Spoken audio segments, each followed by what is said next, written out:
started, just for upfront information, my name is Lieutenant Steve Dorris. Last name is spelling D-O-R-R-I-S with the Baytown Police Department. I'm going to be reading a prepared statement before we get started with any questions, so please bear with me if you will. As you all know, we've been investigating the murder of Assistant Chief Deputy Greenwood, which occurred Monday, April 3rd at approximately 7 a.m. in the morning. We've got investigators from numerous agencies that have come together to assist in the investigation, and have been working nonstop on the case since Monday morning. Through video surveillance, we've identified what is believed to be the suspect vehicle with a high degree of certainty. We believe that vehicle is going to be a 2013 to 2017 black in color Nissan Versa Note. We're asking business owners and residents in a wide swatch of Southeast Harris County for their assistance in ongoing effort to catch whoever murdered Assistant Chief Greenwood. Your security cameras may have captured video of the suspect and the car driven in the days and hours before and after the murder. We're asking for you to please retain that footage. Don't let it get deleted, erased, automatically overridden by your surveillance system. I can't stress that aspect of it enough. Please retain that video surveillance system if you have it. If you believe you've captured something helpful, please send us your contact information. You can do this by sending your name, phone number, and most importantly your address to the email video@baytown.org so that we may contact you in the event we need to. Please do not send copies of the video. Those files are usually very large, so please do not send those. Just simply send us your contact information. Again, most importantly, your address. But absolutely retain the video. I can't say that enough. Please retain that video if you have it on your systems. The time frames in particular that we're looking for as far as the video goes are starting from Thursday, March 30th at 6 a.m. through Tuesday, April 4th at 5 p.m. Again, if anybody has captured anything on video, please retain it. Don't let it get deleted. Don't let it get overridden by your system. A lot of systems these days do that, so please make sure that it does not get erased. That's my prepared statement. So at this time I'm going to answer a few questions, but before we get started on questions, let me be upfront and let you know there's certain aspects of the investigation that I'm not going to be able to talk about, especially when it comes to things of evidentiary value. So please be patient with me and understanding in that aspect of it, okay? Yes, ma'am? Why do you start at 6 a.m. on Thursday before the crime happens? Well, as y'all have figured out by now, a lot of the surveillance systems, the security systems, the timestamps are off, okay? So we don't want to rely on a specific time when it comes to the security systems. So if we have them start before the offense actually happened, we're hoping that that will encompass everything that we need. So basically, what you're doing, you're trying to establish an escape route or an approach route for the suspect? We're trying to gather as much video or evidence that we can of our suspect. Obviously, one of the things we want to know is which way he left, where did he go. That's going to help us identify actually who he is, right? So that, yes, it's very important that we have that. And obviously, if we already have our suspect in the vehicle on video, so it would stand to reason that if he's on video here in Baytown, he's going to be on video in other places. And so that's why it's so important that we get the public's help in trying to capture the suspect vehicle and or our suspect on video. Are there specific companies or that you're asking to say video or everyone? No one specific. Again, there's a lot of businesses, a lot of residents throughout the area that we're looking at. We would just simply ask anybody that may have something on video to please retain it. Hang on to it for us in case we need to contact you. Lieutenant Dorris. Yes. Can you clarify the timestamp on the latest video that was released?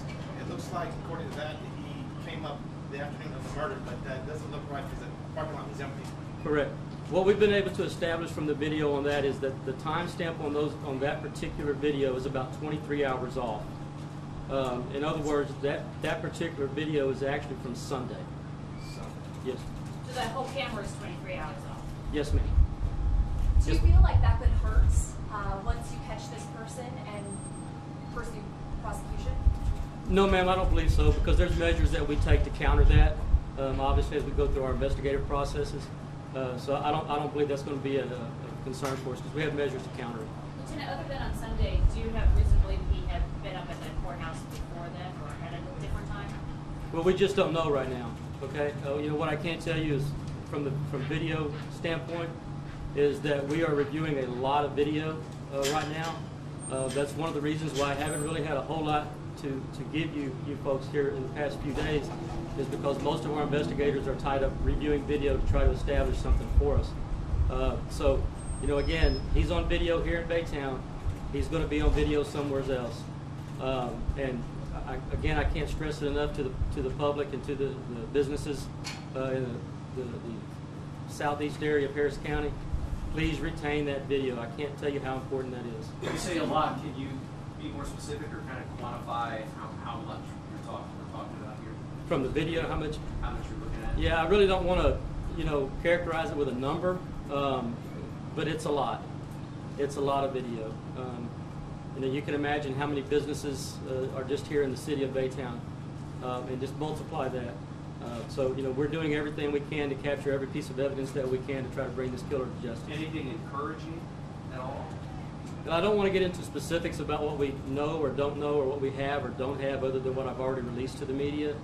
You know, but I can tell you that, you know, we have a lot of investigators on this case covering a lot of different angles.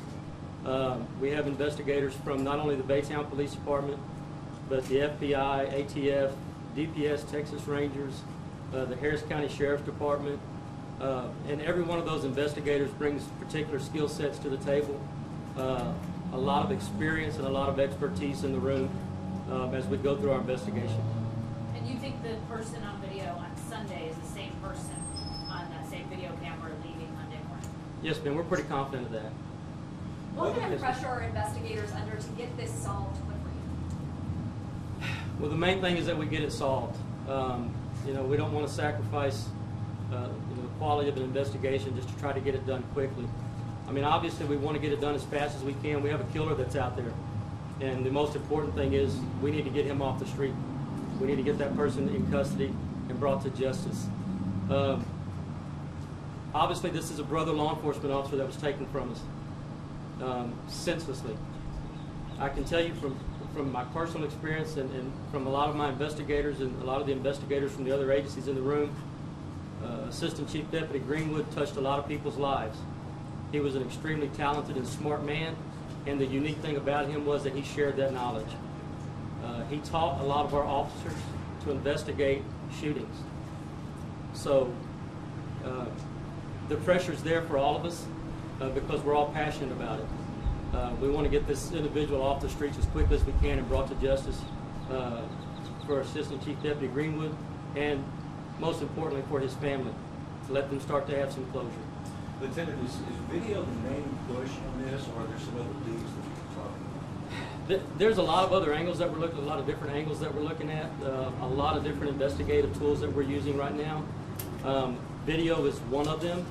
You know, in this day and age, there's video everywhere. Everybody's got a cell phone. Everybody's got camera systems in their houses, in their businesses. So that's why the video portion of it is such a big push, because there's so many people out there that have it.